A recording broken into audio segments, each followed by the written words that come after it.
నగరంలో మెట్రో రైలు రెండో దశ విస్తరణను వేగవంతం చేసేందుకు అధికారులు చర్యలు చేపట్టారు.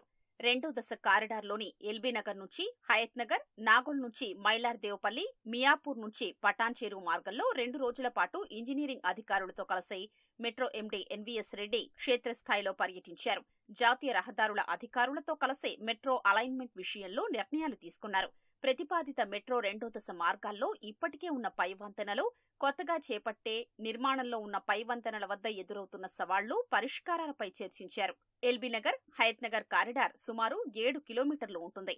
ఎల్బీ నగర్ కూడలి వద్ద ఇప్పటికే ఉన్న వయాడక్ట్ పొడిగింపుగా నిర్మించనున్నారు. ఎస్ఆర్డీపీలో ఫ్లైఓవర్లు నిర్మించేటప్పుడే మెట్రో కోసం వదిలిన డివైడర్ మార్గంలోనే చింతల్కుంట మెట్రో స్టేషన్ వరకు మెట్రో మార్గం వస్తుంది. చింతలకుంట నుంచి హయత్ నగర్ వరకు జాతీయ రహదారిపై నిర్మిస్తున్న 4 కొత్త ఫ్లైఓవర్ల దృష్ట్యా ఎడమవైపు సర్వీస్ రోడ్డులో మెట్రో అలైన్మెంట్ ఉంటుంది. అలాగే నిర్మాణంలో ఉన్న ఫ్లైఓవర్లు, మెట్రో రైలు స్తంభాలు, వయాడక్ట్, స్టేషన్ల ఇంజనీరింగ్ డ్రాయింగ్లు ఏవైనా వివాదాల్ని నివారించడానికి 2 సంస్థల అధికారులతో సమన్వయం చేసుకున్నారు. ఈ కారిడార్లో ప్రతిపాదిత 6 స్టేషన్లలో కొన్నింటిని ఫ్లైఓవర్ల కారణంగా కొద్దిగా సర్దుబాటు చేయనున్నారు. రహదారికి ఇరువైపుల నుంచి మెట్రో స్టేషన్కు చేరుకునేందుకు వీలుగా నిర్మాణం ఉండేలా ఆ మార్పులు చేయనున్నారు.